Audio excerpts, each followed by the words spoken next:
Hello, everyone. This is Liz Jones with the Jones Realty Group at Keller Williams, and I'm here with a very special guest. This is Sabine Becker, and Sabine and I had the opportunity to meet several weeks ago, and I was extraordinarily inspired by you. Thank you. And she was a guest speaker at Professional Women's Roundtable, one of the events I was at. And that very same evening I went over to TEDx, to a salon, and there you were again in And the there front you row. were. So I knew it was meant to be that you're going to be part of this. So I wanted to ask you to come in and talk a little bit about your story recently. Sabine had shared with folks over at TEDx about a recent stroke that came up. And I knew from when we exchanged cards that you're also a motivational speaker. Exactly. So before I go into your overcoming as far as the stroke that we talked about, I'd love for you to take a moment to share about your motivational speaking and how you started in all of that. The way I started was accidentally in '94. I was sent to Brussels, Belgium to represent Special Arts of Alaska, and I liked speaking so much that I took it actually up professionally, and I've talked ever since, 2019, so it's quite a few years.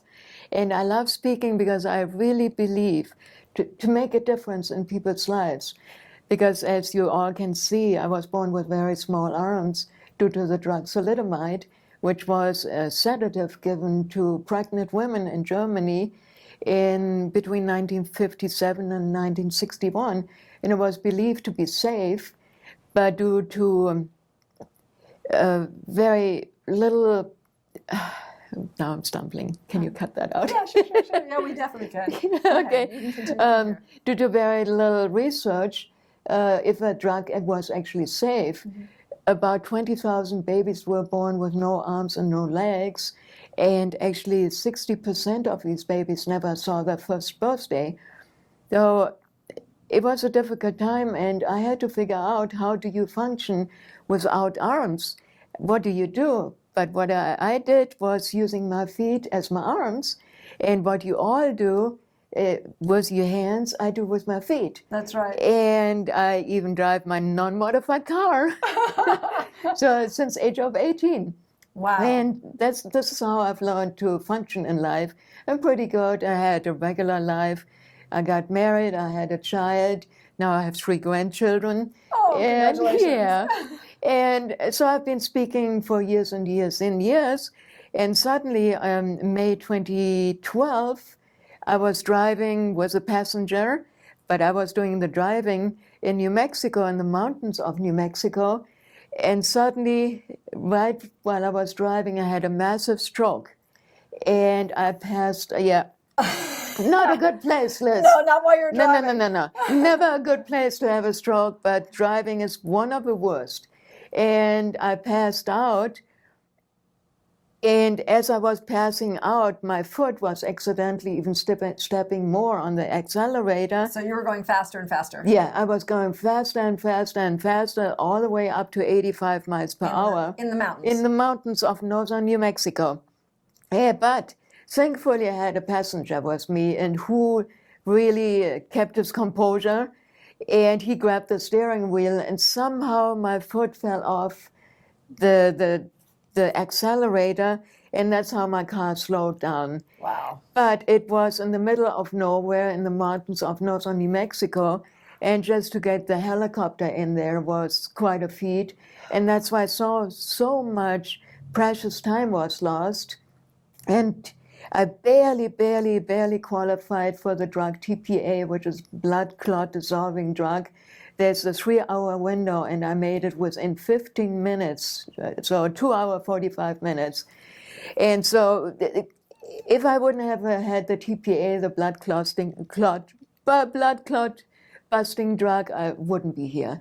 And it was just one of those miracles. This is just one miracle after another, but I have another one that you told us when I was sitting there, and I knew you were meant to be here to inspire others. Yeah. I just knew it. Oh, great. So you had stood up at that TEDx and mentioned that after this accident, that for almost a year, you could not function. You weren't able to lift yourself up. You weren't able to talk. You weren't able to use your feet. Nothing. You couldn't help anything. And here you are, completely healthy today. But the most amazing bit about this story, when you stood up, so Sabine decided that that wasn't enough just to get back to where she is, that she had to accomplish something great. And through your determination, you decided to run a marathon. Yes. So it was, what, the LA Marathon? Yes, the Los Angeles Marathon, 26.2 miles, right? Oh my gosh! And you were just learning to walk all over again. Yeah. Well, I had walked already for a few years, but I couldn't walk more than 1 mile. And a friend of mine who was an ultra marathoner, he suggested, "Why don't you do the marathon?" And I said, Sure, "Yeah, go ahead and do a marathon. Why not?" So I was training all from August of last year, 1 mile, and then I added another mile and another one, and it was really, really hard. But the more I trained, the more I became convinced I actually can do it, because I always say I'm armed with perseverance. Yeah. I love that. That's on my website, Armed with Perseverance, because that's how I feel like. I was put on the earth this way with small arms, which makes it, of course, a little bit harder. And then, of course, I had that massive stroke. But, I'm a survivor, and I want to show others that you can survive anything if you really, really do not give up. Sometimes I talk to myself. I talk about perseverance to myself even, because during the running, I wanted to give up. Of course, nobody ever would blame me for giving up, right? But I persevere, and I keep on working till I reach my goal. And I know other people can do that too, if they just put themselves into my mindset that, if Sabine can do it, Sabine can run a marathon, why not me? Well, I can reach goals. It takes a lot of hard work, and oh my gosh, my dog is. It takes a lot of work. Out the service dog, by the way. Gosh, yeah, thank you. Yeah, he explores. Yeah, but anyway, so that's my message to people, that anybody can truly overcome anything, but the thing is, you have to persevere and do whatever it takes to get to your goal, and believe in yourself. Because I believed that I can rehabilitate, I can walk again, I can talk again. I couldn't talk, but even in my mind, as mixed up as it was after the stroke, I knew I could talk and walk again and do all the things I'm doing today. And I think it's just, what you believe, and then the perseverance comes in. You shared a story that there was another young man that Sabine had come across that ran into a similar concern, and he hasn't been able yet to overcome. And I say yet because I believe that he can. Exactly. He can. I do believe too, but he needs to believe that he cannot. That's the thing. Yeah, that's the thing. I think that's where we get the most inspiration from you, is that your mind, you will not give in to a weak mind in this case. It's discipline and perseverance. Right. And that can make anything happen. Exactly. And it's the discipline too. Do I want to get up at 5 o'clock in the morning to train for running? No, but I do it anyway, right? I think that's pretty amazing. Thank you. Well, this has been an amazing story, and I hope that it inspires everyone here. And I know that there's going to be some organization that I'm part of that would love to have you as a guest speaker. Yeah. If somebody needs to reach you, what is the best way they can?